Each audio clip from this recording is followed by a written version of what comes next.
Ұстаз өміріндегі бүкіл мақтаныш, бақыт, мәртебеде шәкіртінің жеңісі болмақ. Ұстаз шәкіртімен мақтанады. Армысыздар көзқарақты көрермен, эфирде ұлағат сөз бағдарламасы, сөз тізгінде мен Ертұран Сайыншақ.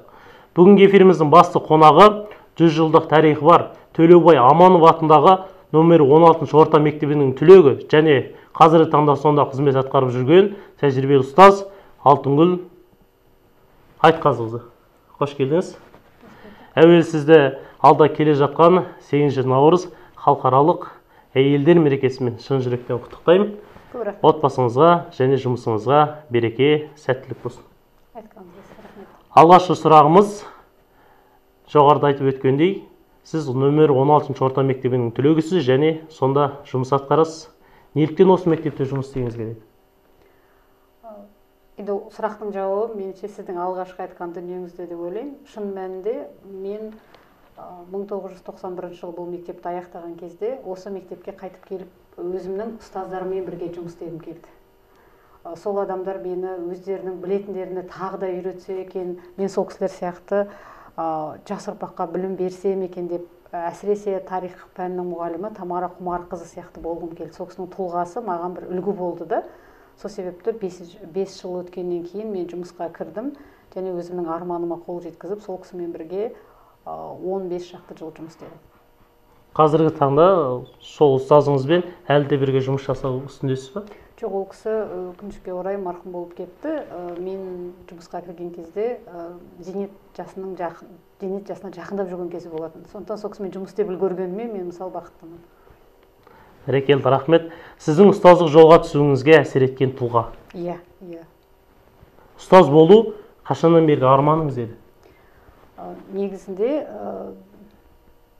10-15 жас аралығында мен сіз сияқты журналист болғым келгені бар.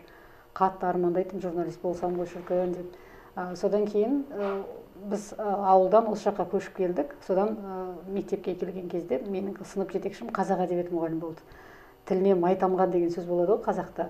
Сондай адам еді, содан сол кісі сияқты болсам ба деп ойлап жүрдім. Содан 8-ші сыныпқа келген кезге бізге жаңағы өзіңізге мысал болған, үлгі болған деп айтқан Тамара Құмарқызы тарих сабағынан берді. Сол кісінің бірінші сабағынан бастап мен қазақ әдебиетін ұмытып, тарихқа деген ынтам ауды. Содан бастап сол кісі осы мамандықты таңдадым және ұстаз болғым келді. Жақсы, бәрекелді. Жалпы мектепте оқып жүрген кезіңізде тарих сабағына, қазақ тілі әдебиетіне қызықсаңыз, сіз қызықпаған сабақ қандай пән болды? Қызықпаған сабақ болған жоқ. Өйткені мен өзіме сабақ берген мұғалімдердің барлығының алдында бас иемін, бірақ ауыр тиген сабақтар. Ауыр тиген сабақ ол математика сабағы еді. Математика сабағы еді. Бізге Клара Сабихан қызы деген ұстазымыз сабақ берді, кейін бірге жұмыс істедік. Ол кісі негізі айтатын маған, сен математикадан жақсы едің ғой деп, бірақ мен өзімнің ішімде ол математикадан қатты қорқатымды, кейде бір қиналған кездерде түсіме кіретін, тіпті математикадан есеп шығара алмай жатқан кезім. Түсіңізге? Иә, содан шошып оянатынмын да, сондай бір қызық бір жағдай болды математикаға байланысты. Мен тіпті оқу бітіріп кеткеннен кейін бір 10 шақты жылдай сондай бір қиналған сәттерімде математикадан есеп шығара алмай жатқан түс көретін кәдімгідей. Сондай бір сабақ деп айтуға болады ерекше. Иә, әркімнің мектепте бір өзіне қиын келетін сабағы болады. Мысалға маған химия пәні ерекше ауырлық ететін. Рахмет. Ұстаздықтан бөлек басқа қандай мамандықта қарым қабілетіңіз бар? Бұл сұраққа біраз ойлану керек болып тұр. Өйткені мен шын айтсам осы уақытқа дейін басқа мамандық туралы аса қатты ойланбаппын. Енді психолог деп айтуға болатын шығар. Енді біз бәрібір де кез келген педагог ол психолог қой, сондықтан оны екінші мамандық деп айтуға келмейді. Ұстаздық қана ғой деймін деп ойлап тұрып. Мысалы саудаға немесе бір қол өнерге менің шын мәнінде икемім жоқ. Оны өтірік айта алмаймын, отырып алып мына жерде мен мынандай икемім бар деп. Мына конструкцияларға, тағы да басқа нәрселерге кейде икемім бар, мүмкін мұғалім болмасам, сондай бір реңені құрайтын, инженер дейді ғой, сондай болар ма едім бе деп. Қазір сіз сұрағаннан кейін ойланып отырмын. Әшейінде мен ондайға көп ойланбайтынмын. Бұған дейін бұндай тақырыпта сіз ойланып көрген жоқсыз, солай ма? Иә. Басқа мамандық туралы. Тек өміріңізде, болашағыңызда ұстаздық жолмен байланысты болған. Иә, ұстаздық жол 25 жыл өтсе де мен мысалы ұстаз болғаныма еш өкінбеймін.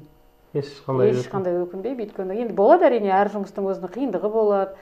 белгілі бір сұраныс бар қоғамнан деген сияқты. Сол кезде қиналып жатамыз, неменеге мұғалім болдым деп ойланып жатамыз, бірақ шын мәнінде өзіңді өзің басып кішкене әлгі кері байланыс бересің ғой өзіңе, өзі күніңіз бір ойланасың. Сол кезде жоқ, тәубе, осы мұғалім болғаным қандай жақсы болды деп ойлайсың. Өйткені бір жағынан бұл жас ұрпақпен байланыс. Біз үнемі, мен өзімді мысалға үнемі бір жастық жақта жүрген сияқты елестетемін. Себебі жас баламен араласасың, олардың әңгімесін тыңдайсың, оларменен белгілі бір нәрселер туралы ақылдасасың. Кейде олар үйретеді өздері бізге көп нәрсені, әсіресе мына жаңа заманның үлгілерін. Сол кезде мұғалім болған қандай жақсы деп ойлайсың? Жақсы. Сіз оқыған университет сізді сабақ беруге қаншалықты жақсы дайындады? Қандай жоғары оқу орнын бітірдіңіз? Мен 91 жылы оқуға түскен кезде Семей педагогикалық институтына түстім. Мен бітіргенде ол оқу орны Семей университеті аталды. Енді солдай аумалы төкпелі заман болды. Әдістемеден беретін мұғалімдеріміз жақсы болды. 100% дайындады деп айта алмаймын. Енді ол дегенмен де практика керек қой, шын мәнінде. Бірақ бір 70%-дай біз дайын бардық деп айтуға болады. Дегенмен де мысалға сабақ жоспарын жасау, балаларменен жеке-жеке жұмыс жасау сияқты дүниенің барлығын мен практика барысында үйрендім. Яғни жұмыс істеу барысында үйрендім. Мектеп кезінде практикалық жұмыс бағытында университеттен, институттан алған біліміңізді кәдеге жараттыңыз? Жараттым, иә. Осы институт оқып жүрген кезіңізде мектебіңіздегі мұғалімнен бөлек сізге әсер еткен тұлға болды ма? Институт оқып жүрген кезде ме? Мұғаліміңіз. Иә, ол кісі қазір әлі де сабақ береді институтта, университетте сабақ береді. Қазір Шәкәрім атындағы мемлекеттік университет қой. Лиза Мағауия қызы тарих пәнінің мұғалімі болды. Бізге дүниежүзі тарихынан сабақ берді және тарихты оқыту әдістемесінен сабақ берді. Ерекше ойлау қабілетті, креативті ойлайтын адам болатын. Сонда енді жаңа заман орнап, өзгерістерге ене бастаған уақытта бізге өзгеше сабақ беру, жаңартылған сабақ беру үлгілерін көрсетіп, тарихқа көзқарастың басқаша да бола алатындығын көрсете алған адам болды. Сонысымен құнды мысал маған ол кісінің тұлғасы, жалпы өзіндік бір әдістемесі болды. Сол маған ұнады. Осы әдістемелік іспетті сізде оқушыларға сабақ беруде жеке стиліңізді қалыптастыра алдыңыз ба? Енді жеке стиль қалыптастыру үшін енді бір ерекше мұғалім болу керек шығар, бірақ дегенмен де мен өзімнің қолданатын әдіс тәсілдерім бар. Көбіне енді тарихта, мысалға енді оны өзіңіз де білесіз ғой, кеше болмаса да біраз бұрын мектепте оқыдыңыз, тарихта көбіне дата, хронология, ол белгілі бір адам тарихи тұлғалар, оқиғалар, солардың барлығын бала есіне сақтауға қиын. Сондықтан мен көбіне оларды ассоциация тәсілменен оқытуға тырысамын. Яғни сол оқиғаны белгілі бір басқа бір өздері білетін нәрсемен салыстырып, немесе сонымен сәйкестендіріп жаттатуға тырысамын, оқытуға миларына кіргізуге тырысамын.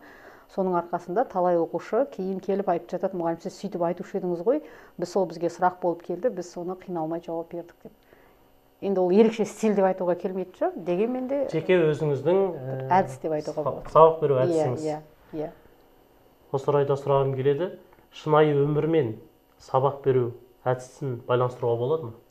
Әрине болады, өйткені қазіргі оқушының көзі ашық қой. Ол кез келген уақытта оқушы ол жас болғаннан кейін көп білгісі келеді, көп қарайды, көп айналадағы дүниенің бәрін байқап жүреді. Сондықтан шынайы өмірмен байланыстырмасаң, қиындау кішкене.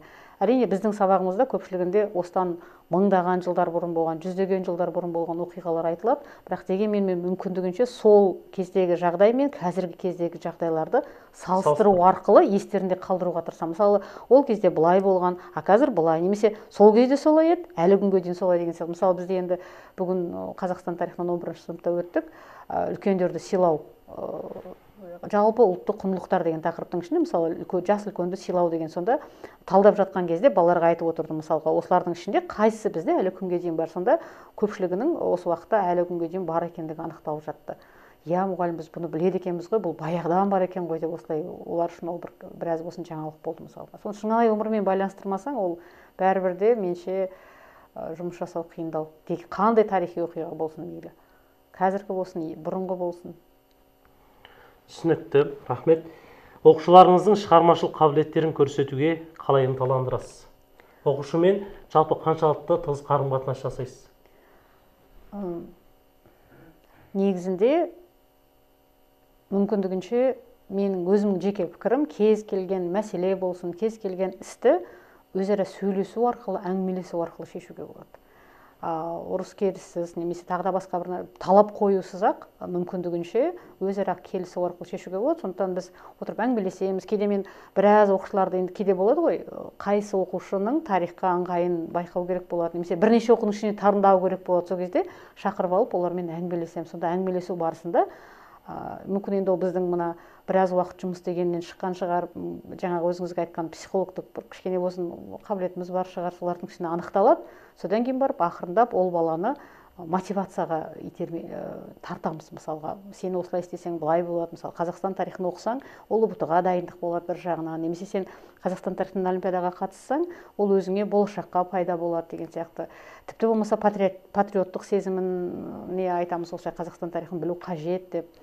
Кейде тіпті мысалға балалар енді бала болғаннан кейін мысалы тәттілер беретін кезіміз болады. Енді онсыз тағы да болмайды ғой.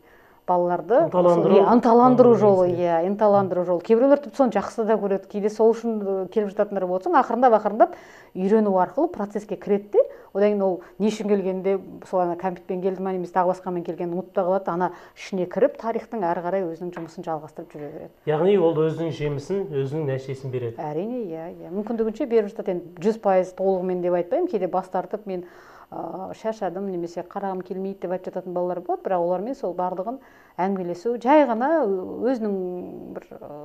өзіне ұнайтын тақырыпта сөйлесу арқылы оның көзқарасын кейде өзгертуге де болады. Кез келген адаммен сөйлесуге болады ғой шын мәнінде. Иә. Патриоттық туралы сөз еттіңіз. Жалпы ұлтшылдық ұғым мен патриоттық ұғымының айырмашылығы қандай? Енді бұл ұғымдар әр уақытта әртүрлі қабылданады. Мысалға, мен ұлтшылдық деген ұғымның орнына ұлтжандылық деген ұғымды қолданар едім. Өйткені ұлтшыл деген сөз дегенменде менің есіме мына Германияда болған фашизмді еске түсіреді. Ол өз ұлтын басқа ұлттардан жоғары қою, басқа ұлттардың барлығын төмен деп есептеу. Ол ақыр аяғында шовинизмге және жек көрушілікке әкелуі мүмкін. Тіпті әлгі апартеид деген болады, мысалға өзге ұлттың өкілдерін көзін құртуға әкелуі мүмкін.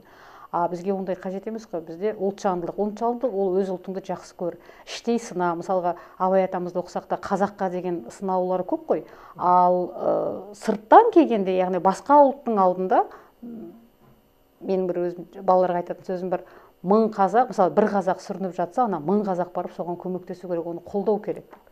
Біз керісінше оған кейде күліп қарайтын кезіміз болады, немесе ой мына жерде құлап қалыпты деп жатамыз. Мен айтамын, сен сол жерде сенің барып құламайтыныңа ешкім кепілдік бере алмайды ғой. Сол себепті қолдау көрсету керек. Іштей сына, айт, проблема мынандай де, бірақ сырттан басқа ұлттың көзінше, басқа адамның көзінше қазақтың тұтас екендігін көрсетуге тырысу керек деп. Бұл ұлтжандылық меніңше.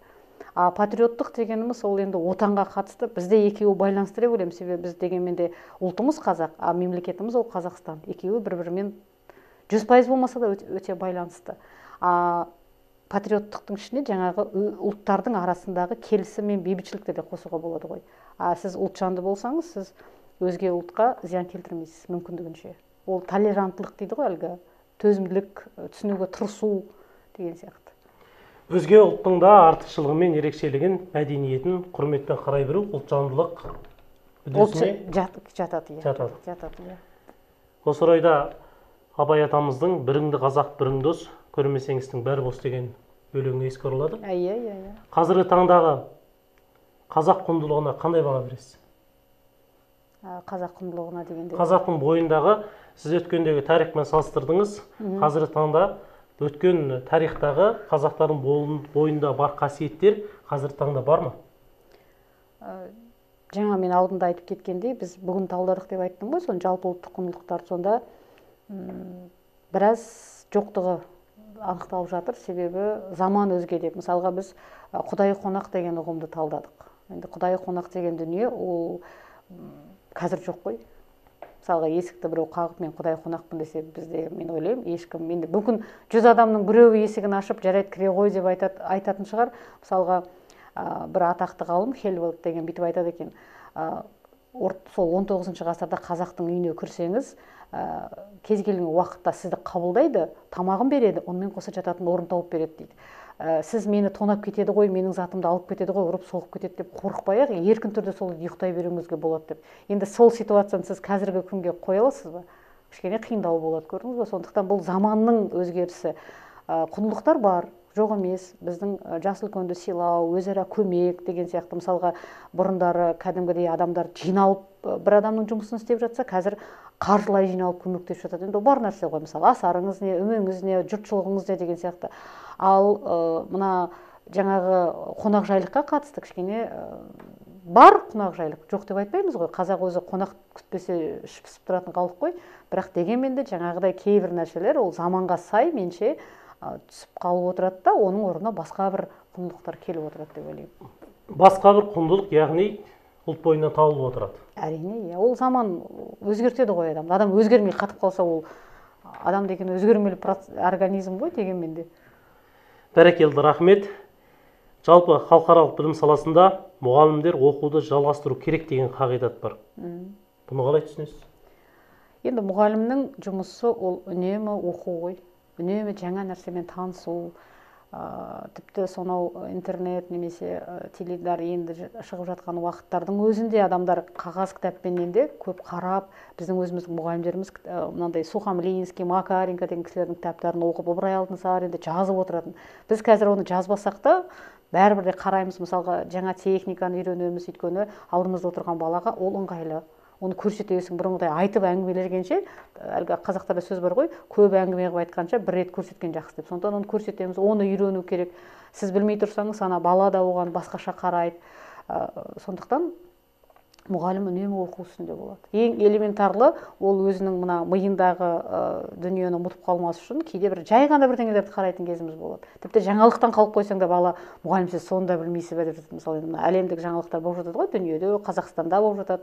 Сол кезде соны бір күн қарамай қалсаң, балалар оны жаңалық қылып айтып тұрады да, соң сіз сондай нәрсені көрмейсіз бе дейді. Сонда саған деген көзқарасы басқа болып қала ма деп, оған да артынан қалмай қарап отыруға тырысамыз. Яғни ұстаз үлгі бола білу керек. Әрине, иә. Шәкіртіне. Әрине. Және ұстаз үздіксіз дамып отыру қажет. Әрине, иә. Сіз өзіңізді қалай дамытасыз?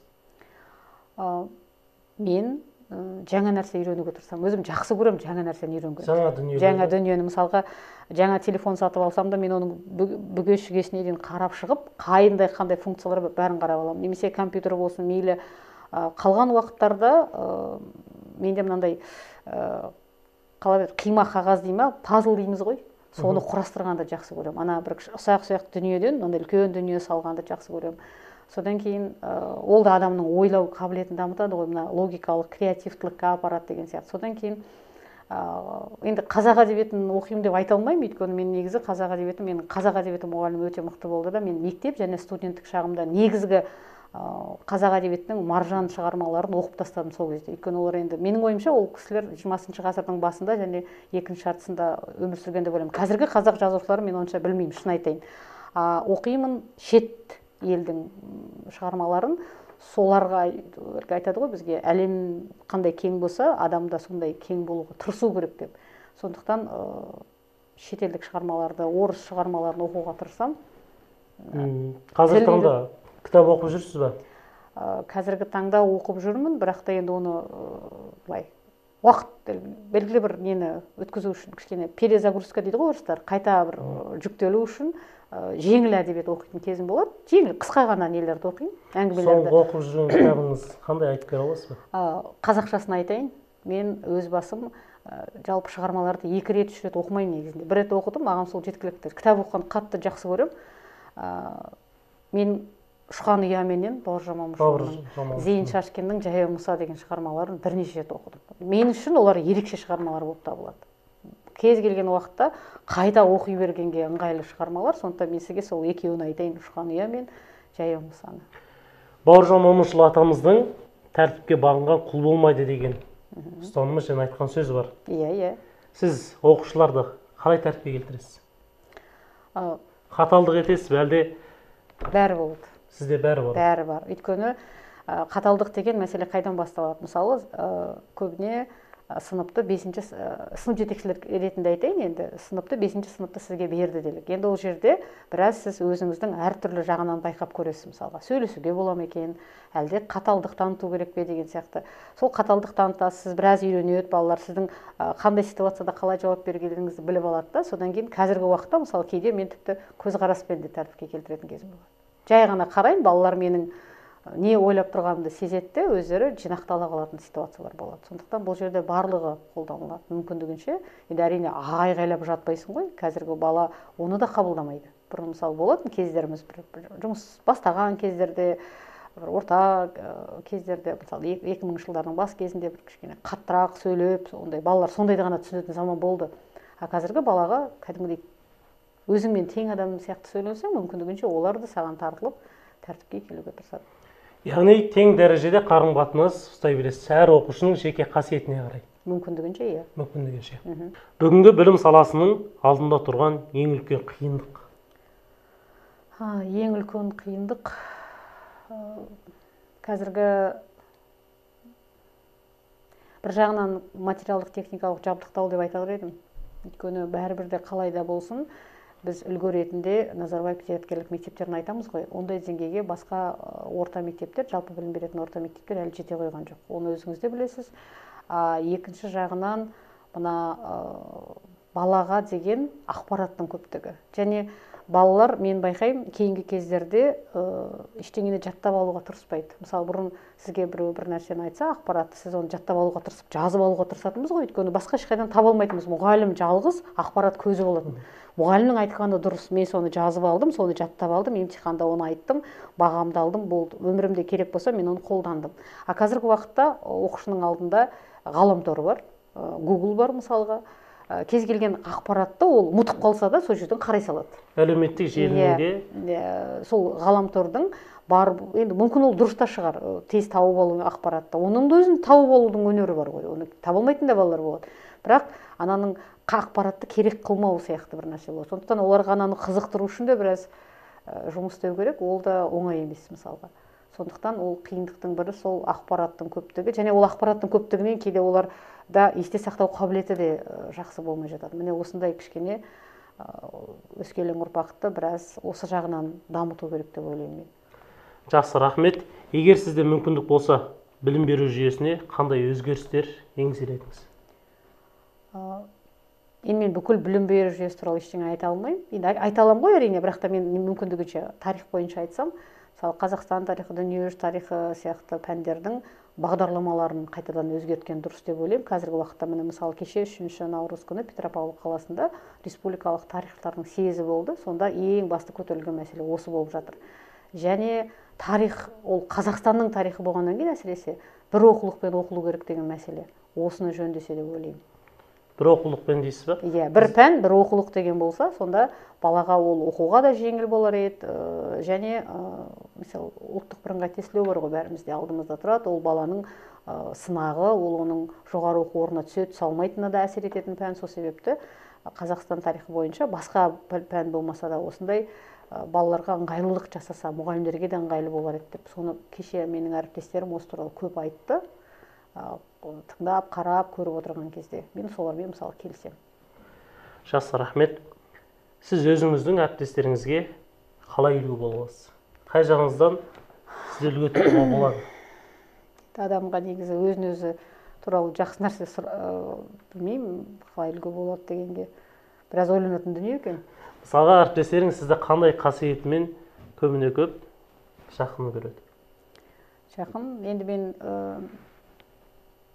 тез тіл табыса аламын деп ойлаймын өз басым. Мүмкіндігінше адаммен бағана басында да айтып жаттым ғой, тіл табысу, сөйлесу, кез келген нәрсені шешуге болады деп. Сондықтан мүмкіндігінше сол кісіге қызықты нәрседен әңгіме бастап, оның қиналдырып жүрген дүниесі болса, немесе бір проблемасы болса, соған көмектесуге тырысам шамам келгенше. Солай үлгі болатын шығармын деп ойлаймын. Оны сіз басқа кісілерден сұрамасаңыз, мен сізге ол туралы сұрамаппын, сіз мені неге үлгі тұтасыз деп. Жақсы, рахмет. Шынымен де адам өзін өзі мақтай алмас. Иә, келсем. Мұғалімдердің біліктілігі мен қабілетін арттыру үшін не істеу керек? Біліктілігі мен қабілетін дейсіз бе? Енді қабілет деген ол адамның бойындағы өзі дамытатын дүние деп ойлаймын мен. иә, мысалы қабілет бар болса, белгілі бір. Әрине, қабілетті дамытатын бастапқыда мұғалім, университеттегі оқытушы болса адам, сондай бір кейде болады адамға кезігеді бір тұлға, сол тұлға оның бойындағы осындай бір қасиет, ол тіпті мүлде сабақ оқымай ештеңеге қарамай жүрсе, соның бойындағы бір спортқа деген, өнерге деген, немесе белгілі бір пәнге деген, белгілі бір нәрселерді жасауға деген икемділік қабілетін байқап, оны дамыту мүмкін. А кейбіреуге ондай адам кезікпеуі де мүмкін. Сондықтан бұл жерде кішкене бұл жол болғыштыққа да байланысты деп ойлаймын, қабілетке қатысты. Енді біліктілік ол да адамның өз қолында. Егер адам дамытамын десе, ешқандай курсқа бармай-ақ та өзінің біліктілігін дамытып, оқып, қарап көруге болады. Себебі қазір ақпарат көп заманда, кез келген жерде, мына ғаламторға кірсеңіз, тегін курстар да бар, ақылы курстар да бар, отырда оқи бер деген сияқты. Уақытыңды бөлу керек. Мәселе барлық дүние сол уақытқа келіп тіреледі ғой.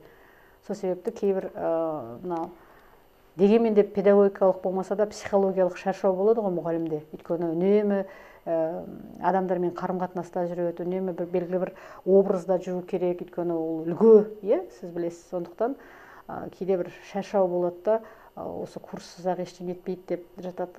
Міндеттеп бізде негізінде 3 жыл сайын бір рет курстарға жіберіп тұрады. Курстарға 3 жыл сайын бір рет? Иә, бұл негізі бұрын 5 жыл болады, стандарт. Қазір заманның өзгерісіне байланысты 3 жыл сайын бір рет өзінің пәні бойынша, педагогика бойынша, және тағы да басқа мына жаңа ақпараттық технологиялар бойынша курсқа барып тұрады мұғалімдер. Жақсы, рахмет. Қысым мен стресс. Сіз бұдан қалай құтыласыз?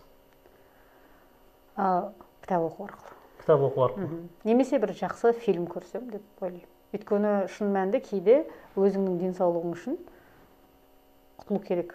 Оны іште сақтап, мен сөйтем, мен бүйтем деп ойлап жүргенмен одан еш нәрсе шығып. Мен өзімнің өмірімнің барысында енді көп жасқа келдім деп айта алмаймын. Дегенмен де біраз нәрсені түсіндім. Ол сіздің денсаулығыңыз, ол сізге бірінші қажет дүние екен. Соны бағалауға тырысып, мүмкіндігінше сол бір 20 минуттық болсын, 1 сағаттық болсын, бір шағын бір кітапты оқып, ана проблемадан, мектептің несінен ана жаққа ауыссам, кішкене жеңілдеймін де, кейде ойланып отырып, ана шеше алмай жүрген проблемамның шешімін тауып алатын кезім болады. Сол кітап оқу арқылы немесе фильм көру барысында. Кейде бастап оқимын да, кейде бір оқиғалар болады ғой, сол оқиғаларды оқып отырып, мен мына дүниені былай да шешуге болады екен ғой деген ой да келетін кез болады. Жақсы, түсінікті, рахмет. Жалпы мұғалімдердің бойында болуы тиіс қасиеттер. Ең бірінші төзімділік керек. Төзімділік керек, себебі оңай жұмыс емес. Ашықтық керек. Мейірім керек. Яғни қандай бала болсын мейлі, тіпті әріптесіңіз болсын мейлі, оған қоса ол баланың әрқайсының ар жағында ата-анасы тұрады. Солардың барлығына шама келгенше жүрегіңді ашып бермесең де, бір адамгершілік көзқараспен қарау керек деп ойлаймын. Мүмкіндігінше, шама келгенше. Адамгершілік көзқарас. Адамгершілік, мейірімділік, төзімділік қасиеттері мұғалім үшін ең басты қасиет деп ойлаймын. Бәрекелді, рахмет. Тағы бізде мұндай бір сауал туындап отыр. Жалпы оқушылар мұғалімнің бойына қандай қасиеттерді бойына сіңдіре алады? Енді қалай да болсын ол жас өскелең ұрпақ қой. Өскелең ұрпақ әдетте алдында көрген үлгіден қарайды. Ол мейлі ата-анасы болсын, мейлі бір ағасы, апайы, туысы болсын. Енді мектепке келгеннен кейін ол алдында тұрған ұстаз. Ұстазды ол күніне 6 сағат, кейде 7 сағат көреді. Ол кісінің жүрген тұрысы, менде педагог мәртебесі заңда да сол туралы айтылады ғой. Мұғалім үлгі болғандықтан оның киім-киісіне, жүрген тұрысына, сөйлеген сөзіне бәріне мән беру керек. Сондықтан біз мектепке кірген кезде, мүмкін мен мектепке дейін келген кезде бір еркін түрде келе жатсам да, мектепке тақаған кезде мен бойымды тіктеп, кәдімгідей дұрыс жүріп, дұрыс тұруға тырысамын, дұрыс сөйлеуге тырысамын. Өйткені мен білемін, менің әрбір сөйлеген сөзім немесе істеген ісім балаға үлгі. Ол оны қабылдап, тура солай сөйлей бастауы да мүмкін. Кейде болады өзі сынып жетекшісіне сыныбы ұқсайды деп айтады. Сонда ол балалар сол сенің істеген ісіңді істеп, немесе былай шешуге болады деп өздері жұмыла қалып бірдеңе жасап жатқан кездері болады. Немесе сіздің әдетте енді әр адамның өзінің бір айтатын сөздері болады ғой, басқа ешкім айтпайтын, сол кісі ғана айтатын сөздер. Соны аналар қайталап айтып жүретін кезі болады мысалға. Адамға басқаша қарайтын кезі болады. Соның барлығы осы алдында тұрған ұстаздың, бірінші кезекте әрине ата-ананың, екінші кезекте ұстаздың бойынан алады деп ойлаймын. Бәрекелді, рахмет. Сіз ата-анасымен оқушы ата анасымен қаншалықты тығыз қарым қатынас жасайсыз? Мүмкіндігінше. Мүмкіндігінше. Иә, мен өз басым мына баласы бір нәрсені шешуге болатындай жағдай болса, ата ананы әурелемеуге тырысамын. Өйткені түсінемін, иә, баланы өзімен, өйткені мен басында сізге айттым, тең жағдайда ұстауға тырысамын баланы. Енді әрине ол белгілі бір орны болады, әркімнің субординация деген бар емес пе, қалай да болсын. Бірақ мүмкіндігінше шешуге тырысамыз. Жоқ, шешілмейтін дүние болса, бала көнбей жатса, немесе басқадай ситуация болып жатса, онда ата анасымен хабарласып, ол кісімен де сондай тең жағдайда сөйлесуге тырысамыз. Ал енді шешілмейтін дүние болмайды ғой, бәрібір де кез келген нәрсенің бір жолы болады, иә, шығар жолы болады. Сондықтан шығаруға енді өте тығыз күнделікті, менің балам оқушыларым бастауышта оқымайды ғой. Ол бастауышта оқыса, оларда тікелей қатынас болады күнделікті. Менің балаларым көбіне қазір мысалы 11-ші сыныптың сынып жетекшісімін мен. Сондықтан мүмкіндігінше балалардың өзімен шешіп алуға тырысамын. Содан кейін болмаса, онда ата-анамен де байланысқа шығуға тура келеді. Ата-анамен әрине хабарласып, үнемі қазір енді әлеуметтік желіміз бар, соларда хабарландыру жазып, телефонмен хабарласып жатамыз, күнделікті мектепке шақырамын, немесе олармен үнемі байланыста отырамын. 24 сағат деген ол енді бастауыштың мұғалімі айтпаса, менің айтқаным ұят болатын шығар, бірақ мүмкіндігінше байланыста боламыз. Жақсы, рахмет. 11-ші класста педагогикалық бағытты таңдап отырған қанша оқушы бар? Менің өзі сыныбым қоғамдық гуманитарлық бағытта, сондықтан менің сыныбымда өзі көбіне мұғалім шығайын деп отыр. Мұғалім болғысы келетіндер бар. Шатаспасам, қазіргі уақытта орыс тілі әдебиетін мұғалім болам деген бір оқушы бар. География, тарих деген шатаспасам 3 оқушы бар. Содан кейін биология мұғалім болам деген балалар бар. Одан кейін яғни бір шамамен 16-17 оқушы бар сыныпта, соның 8-і педагогикалық бағытты таңдап отыр.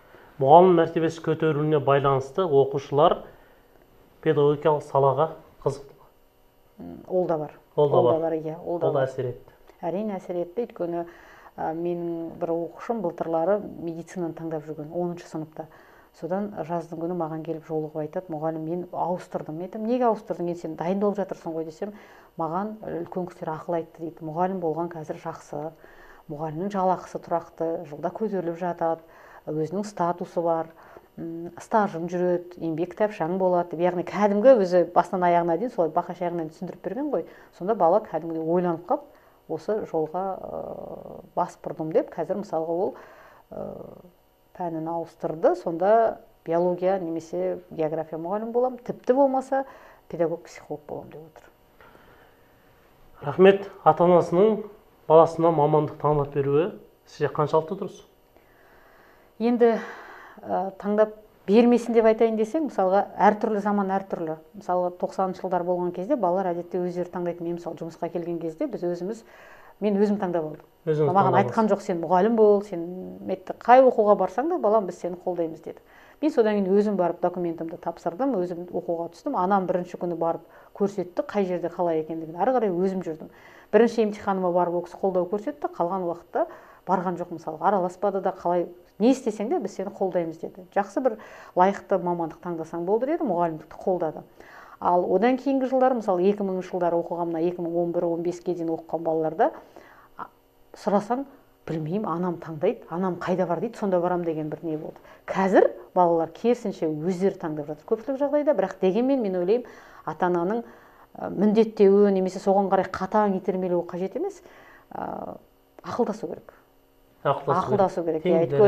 Тең дәрежеде. Ата-ана мысалға кейде болады мынандай жағдай, оны өзіміз көріп жүрміз, өзі армандап оқуға түсе алмай қалатын мамандық болады ғой, соған баласын итермелейтін кез болады. Мен кезінде бола алмай қалып едім, сен боласың, мысалы, сен медик болғаның дұрыс. Немесе біздің үйге бір дәрігер керек, сен дәрігер боласың. Бала қаламайды, жолақысы келмейді ол жаққа. Ол өйткені бір жағынан білесіз, өте ұзақ оқу ғой. Онымен қоса химия мен биологияны оқу керек. Оны қаламайды бала, бірақ айтады, ата-анам айтқасын қайтем енді оқиын деп.